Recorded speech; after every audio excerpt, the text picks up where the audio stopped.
Hey, today's video we'll be working on a 2007 Jeep Commander, replacing the rear shocks. And here we go. I replaced one. This is the new one. This is the old one. It was leaking. An easy way to check your if your shocks are blown. This one is already new, and that one is used. Okay, is that when you want to put your knee or put a lot of weight on the bumper on one corner. And you want to push down, right? Now, if the car goes down and up and settles, it's good. If it goes down, and up, like it's almost bouncing, they're blown. Okay, I'm gonna jump. I'm gonna sit on the car, and you watch how this movement is. Go like this, and let me put more weight. I don't know if you saw that it goes up, and stays. Now, when it's blown, which I'm going to show you on the other side, it's going to go up and down.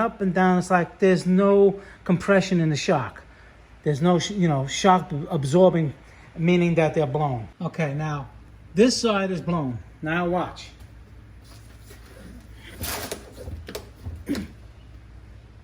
You see how it just watch? I'm going to let go. Now, 1, 2, 3, 4. I just want to keep going. Hope you saw that, right? When I let go, it was like 1, 2. It was just like there was no compression. Like I said, push down, let's go up, down, and level, and stop. And another telltale sign is they leak. Let me put this on. You look inside. All right, you see this one? That's oil leaking. That's blown. Okay, sometimes it's hard to tell. But you do what I said. You jump on the car, like I said, and that's an easy way to tell. Okay, so take them off. They're easy. All you're going to need, you can jack the car up a little bit, put a stand underneath there. You don't have to take the tire off, or maybe you don't even have to do that. You see that nut over there? That's a 14 millimeter. And on the bottom, you probably don't even have to do anything as far as lifting it. And on the bottom, right over there, is another 14 millimeter. Just take those two bolts out and they come right out. Just zip this one out. All right, she just moved. And you do the same thing on the bottom. Okay, we're on the bottom. I just took it out with the impact. And now, just get a little screwdriver, a little pry bar, you pry it out. You put the new one in, put the bolt in loosely, go on the top, put the bolt in loosely, then tighten the top, come down and tighten the bottom. And you're done.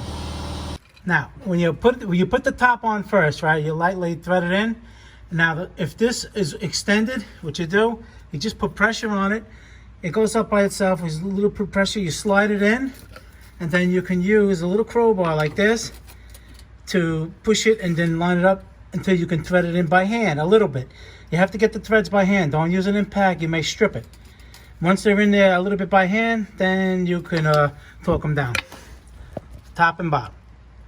Okay, let me test it now. It's complete. Let me get on it. 1, 2, 3, release.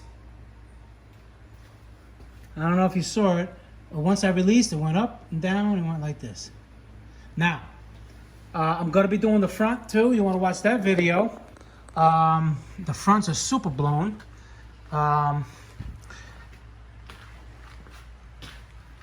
These. Let me just set it up for you. Okay, watch the front. 1, 2, 3, go. 1, 2, 3, 4. It just wants to keep bouncing. Anyway, stay tuned for that video. I'm Motorcar Nut. Please subscribe, hit the like button, check out all my other videos, all aspects of automotive. Save you hundreds, even thousands of dollars. All right, guys, I'll see you in the next video. Take care.